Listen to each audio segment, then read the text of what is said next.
Salut à tous, c'est Julien Ponce et bienvenue pour un tuto Affinity Photo. On va parler des raccourcis et des préférences. Je vais vous montrer les raccourcis essentiels d'Affinity Photo. On va voir aussi comment paramétrer les raccourcis. Il y a juste 2-3 trucs qui manquent, même si par défaut ils ressemblent beaucoup à ceux de Photoshop. Et puis on va parler en termes de préférences, on va juste faire un petit saut sur les options de couleur rapidement pour voir les profils.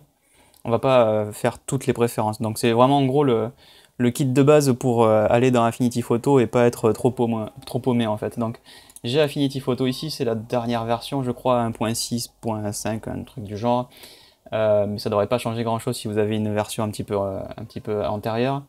On va aller dans édition et on va aller dans préférences. On va juste commencer par le truc des couleurs parce que je vais pas m'étendre, c'est pas une formation de 2 heures sur les profils de couleurs. Mais juste, je vous montre ce que j'ai fait moi en fait pour travailler dans Affinity. Donc par défaut, le profil de couleur RVB, ça va être du sRGB qui va être donné ici, qui est le profil qui est donné avec Affinity Photo et choisi par défaut. En format intermédiaire, moi je prends toujours Adobe RGB qui est un bon format pour la retouche, puisqu'il est un peu plus large que le sRGB, et qui peut aussi être amené à l'imprimerie, c'est-à-dire qu'évidemment en imprimerie on va travailler en CMJN, sans fond numérique bien entendu, mais votre imprimeur, si vous lui balancez une image RGB, RVB en français, qui est en Adobe RGB 98, il va savoir quoi en faire. Et il y aura suffisamment d'informations de couleur pour qu'il puisse ensuite, lui, la convertir pour ses machines et que ça se passe pas trop mal. C'est un bon format d'échange, on va dire. Le meilleur format pour la retouche, c'est le Profoto RGB, j'en parle dans quasiment tous mes tutos. Mais par défaut, je suis en Adobe RGB 1998 parce que je fais pas toujours du trucage en 16 bits, j'ai pas toujours besoin du Profoto RVB. Et du coup, c'est le meilleur des deux mondes en fait, quoi. Voilà, donc je me mets moi personnellement en Adobe RGB 98 et je convertis si besoin. Alors il y a un truc qui est quand même vachement important, c'est que par défaut Affinity, même si vous le mettez en français, et même si je sais pas s'ils ont moyen de détecter que vous êtes en France, ou en tout cas en Europe, mais il va vous mettre en US Swoop quelque chose, voilà, CMJN. Alors je crois que voilà, il vous met en US Web Coated Swap V2, donc qui est un système utilisé en Amérique, qu'on n'utilise pas trop chez nous. La plupart des imprimeurs en France vont vous demander, alors à l'époque on demandait du faux gras il y a quelques années, maintenant ça s'est un peu arrêté. On va surtout vous demander du ISO coated 300%, donc 300% d'ancrage, donc ça vous laisse quand même de quoi faire. Il y aura peut-être éventuellement des imprimeurs qui vont vous demander autre chose en fonction des machines, ou si vous faites une impression avec un procédé spécial, je sais pas, mais disons que vous visez juste et vous visez la sérénité si vous faites vos CMJN en ISO coated de 300%, quoi. Vous êtes à peu près peinard, quoi. Et donc encore une fois, je ne peux pas vous donner la recette de cuisine qui marche partout parce que je sais pas ce que vous allez faire, mais ce truc-là, il n'est pas installé par défaut dans Windows, il faut le télécharger sur le net. Ça va venir sous forme de fichier .icc. Donc vous tapez ISO coated V2 300 sur Google, vous allez tomber. Je crois qu'il y a le site d'une agence de com qui le propose au téléchargement, ou d'un imprimeur, je sais pas, mais bon, vous aurez vraiment pas de mal à le trouver. Et alors ensuite, il faut le mettre dans Windows dans un répertoire. Je crois que sur Mac, il y a un truc dans la bibliothèque du profil utilisateur, mais en tout cas sur Windows, ça se passe dans Windows, System 32, Spool, Driver, Color, je vous mettrai ça dans la description, comme ça vous n'aurez pas besoin de faire pause dans la vidéo. Vous voyez que j'ai mis le fichier là-dedans, vous redémarrez Affinity Photo, parce que tant que vous le redémarrez pas, il ne rescanne pas le répertoire par défaut. Et du coup, on peut le choisir maintenant là-dedans dans Affinity, pour faire du CMJN avec un standard qui est un peu plus proche de ce qu'on utilise en France que ce qu'ils ont aux États-Unis. Et puisque vous l'avez mis dans un dossier qui est commun à tous les profils de couleurs, toutes les applications qui ont besoin de profils de couleurs pourront taper dedans. Donc par exemple, vous allez pouvoir l'utiliser avec Photoshop, évidemment, et avec InDesign, évidemment, si vous travaillez avec ces logiciels. Donc voilà ce que j'ai fait en tout cas pour la couleur, Adobe RGB pour le RGB, ISO coated 300% pour le CMJN. Voilà, on verra dans d'autres vidéos peut-être le reste des préférences de couleurs, mais pour aujourd'hui c'est vraiment le kit de base qu'il vous faut pour Affinity Photo et partir du bon pied. Alors ensuite les raccourcis, il y a pas mal de trucs, il y a pas mal de trucs, non il n'y a pas mal de trucs, j'exagère un peu, mais je vais ouvrir une image, je vais ouvrir une photo que j'ai fait il y a 2-3 ans.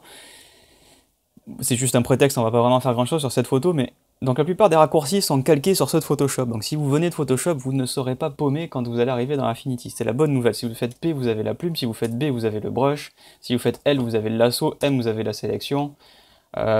Si vous faites C, vous avez le crop pour recadrer. Si vous faites V, vous avez le déplacement. Évidemment, barre d'espace, c'est pour se balader avec la main, pour bouger le canevas. Bref, en gros, vous allez tout trouver sous la main avec les mêmes raccourcis. Il y a 2-3 petits trucs qui sont un tout petit peu relous. Quand vous faites X, vous échangez bien, si vous regardez en haut à droite, vous échangez bien la couleur de premier plan et d'arrière-plan, la couleur de remplissage premier plan et arrière-plan, donc comme dans Photoshop. Et si vous faites D, il se passe rien, il revient pas au noir et au blanc, qui sont des trucs qu'on utilise tout le temps quand on travaille sur des masques, évidemment. Donc je me dis, le D sert à rien d'autre, hein, pour information, j'ai beau chercher, j'ai pas trouvé. Donc je me dis, ils sont allés jusqu'à reprendre tous les raccourcis, ils n'ont pas pris un qui était essentiel, je vois pas ce que ça coûtait de le faire. Bon, c'est pas grave, puisqu'on va le faire nous, on va aller faire édition, préférence, raccourci clavier, et alors il faut aller les chercher, hein, il n'est pas facile. Donc là-dedans, quand on prend le persona photo, c'est-à-dire l'interface pour la photo, on va pas aller dans le truc style Liquify ou Develop, on s'en tape. Là, ce qui nous intéresse, c'est le persona photo, et il faut qu'on aille tout en bas dans divers. Donc il faut se donner du mal. Et il faut aller le chercher ici dans remplissage en noir et blanc. On va mettre la touche D. Et vous voyez que moi, pour le remplissage 50% gris, j'ai fait Maj D. Ça veut dire que quand j'appuie sur D, vous voyez que je reviens en couleur par défaut, noir-blanc. Ouf, on est revenu au truc par défaut de Photoshop. Si je fais X, je les inverse. Et quand on travaille sur un masque qui est un masque de Relight, comme c'est le cas ici, il me semble, j'en ai un, qui est rempli en gris moyen, et bien évidemment, ça permet de faire de peindre la lumière avec tout ce qui est plus clair que le gris moyen va éclairer, tout ce qui est plus foncé va assombrir. On va juste en refaire un autre pour le fun qu'on va appeler Relight. Et ce calque, donc j'ai envie de le remplir en gris moyen. Donc évidemment, je peux aller double-cliquer ici, sortir le sélecteur de couleurs, aller chercher luminance et mettre 50. Et j'arrive sur le 128, 128, 128 qui est le gris moyen, que je vais pouvoir ensuite remplir. Donc je vais peindre, donc j'appuie sur G pour avoir le pot de peinture. Et ce machin, je le mets en lumière crue, lumière quelque chose pour avoir... Alors je crois qu'il m'a rempli en blanc, voilà, j'ai peint avec... Voilà, avec du blanc, c'est mieux de le faire avec du gris, sinon ma démo va pas marcher. On va faire ça en lumière crue par exemple. Je vais appuyer sur B pour prendre le pinceau.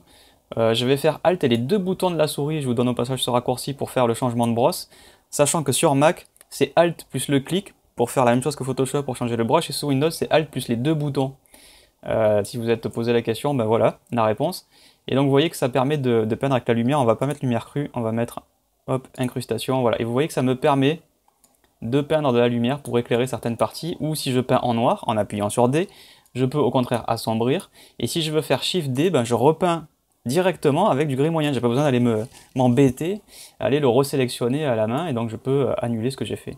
Donc en gros, avec le D et le Shift D, ça me permet d'avoir sous la main tout ce dont j'ai besoin pour peindre sur des masques, ou pour peindre sur des calques de ce que j'appelle des calques de Relight, ce qu'on utilise beaucoup en matte painting et ce qu'on apprend aux étudiants d'ArtFX notamment, pour faire de la retouche sur des environnements. Bref, ces trucs-là sont pas définis par défaut et moi je trouve que ça manque beaucoup. Alors parmi les autres raccourcis que vous allez devoir utiliser, et qui sont peut-être pas forcément ultra bien documentés, il y a le bouton du milieu de la souris qui vous permet de faire l'équivalent de la barre d'espace. Donc c'est plus pour ceux qui sont habitués au logiciel de 3D, mais moi je trouve ça très cool. La roulette vous permet de défiler la fenêtre. Alors si vous avez une roulette horizontale sur la souris, elle va marcher aussi. Bon là j'ai une souris qui n'en a pas, mais ça marche aussi. Et alors si vous faites CTRL roulette, vous avez l'équivalent du Alt roulette que l'on a sur Photoshop pour faire le zoom. Sur Affinity malheureusement c'est pas Alt, c'est CTRL pour pouvoir zoomer. Donc on va pouvoir faire CTRL pour zoomer, se déplacer avec le bouton du milieu et ainsi de suite. Voilà. Et vous retombez sur vos petits. Sachant que si vous faites CTRL plus ou CTRL moins, ça va fonctionner aussi pour dézoomer. Bon, allez faire CTRL plus ou moins, moi niveau zoom je trouve pas ça cool, je préfère faire CTRL roulette ou Alt roulette sur Photoshop. Alors il y a ceux qui sont habitués aussi à la version américaine de Photoshop pour changer la brosse, à savoir les crochets. Alors vous savez que les crochets sur le clavier AZERTY, ça n'existe pas, il faut faire Alt-GR, le Alt de droite, et le Alt-GR n'est jamais intercepté par les applications. Photoshop, si vous faites Alt-GR, il sait pas, sauf quand vous faites du texte, mais faire un raccourci Alt-GR pour aller chercher le crochet, Photoshop, il sait pas ce que c'est. Et Affinity non plus, en fait. Et c'est embêtant parce que si vous regardez les préférences d'Affinity, on se rend compte quand on va dans pinceau, ici que augmenter la taille du pinceau et réduire la taille du pinceau, c'est crochet. Il a récupéré évidemment, bien qu'il soit en version française, ici Affinity, il a récupéré les raccourcis de la version américaine, en tout cas internationale on va dire, anglaise, avec un clavier QWERTY, qui a des crochets directement sur la touche sans avoir à faire une combinaison. Donc en gros, ces raccourcis nous sont complètement inutiles avec un clavier français, on ne peut pas les utiliser. Donc il faut trouver d'autres touches. Alors vous pouvez mettre par exemple les touches qui sont tout à droite après 0. On peut mettre par exemple ici, alors je sais pas, voilà, j'ai mis parenthèse, voilà, et le tiret. Et donc maintenant, je vais pouvoir, vous voyez, changer la taille de la brosse avec une touche du clavier si jamais le Alt avec les deux boutons ne vous convient pas. J'avoue que voilà, c'est pas tout le monde qui aime faire ça. Vous pouvez avoir envie d'utiliser juste une touche du clavier pour changer la taille de la brosse, quoi. Donc il y a pas mal de trucs qui sont très bien faits par défaut dans Affinity au niveau des raccourcis. Et il y a quelques petits trucs qui manquent, mais vous voyez que c'est pas grand chose à changer. Donc là, si vous faites ça, vous êtes à peu près tranquille.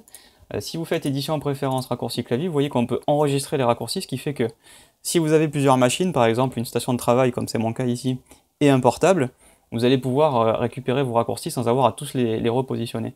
Alors évidemment, vous l'avez vu, hein, j'en ai pas parlé, mais on peut absolument tout changer, enfin quasiment tout changer dans les raccourcis, et ce par persona. Si vous voulez changer les raccourcis du module de développement, vous pouvez, changer les raccourcis du module de Liquify, vous pouvez, pour les faire correspondre à ceux de Photoshop notamment.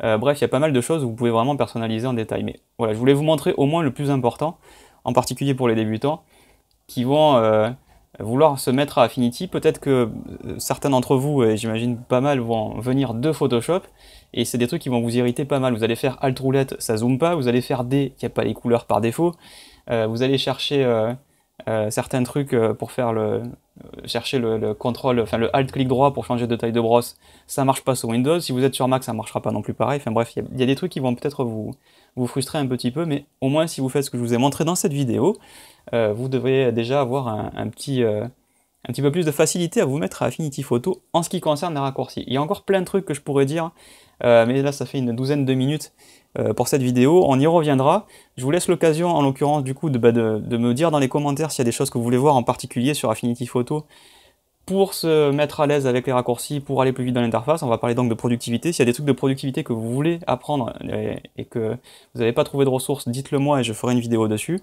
Et puis aussi évidemment sur tout ce qui concerne la retouche pour les prochains tutos que je ferai, qui concerneront le paysage, le portrait, etc. Mais là en particulier sur la productivité, laissez-moi un petit commentaire, ça m'intéresse de savoir ce qui vous intéresse, et en particulier pour ceux qui font la transition Photoshop vers Affinity, car c'est facilité, on l'a vu, mais tout n'est pas encore là. Voilà, c'était un petit tuto Affinity, en particulier sur les raccourcis, et sur un petit peu les préférences de couleurs au passage. J'espère que ça vous a plu, que vous avez appris des trucs. N'hésitez pas à me poser vos questions dans les commentaires, je vous retrouve bientôt pour une nouvelle vidéo. Salut, bye bye.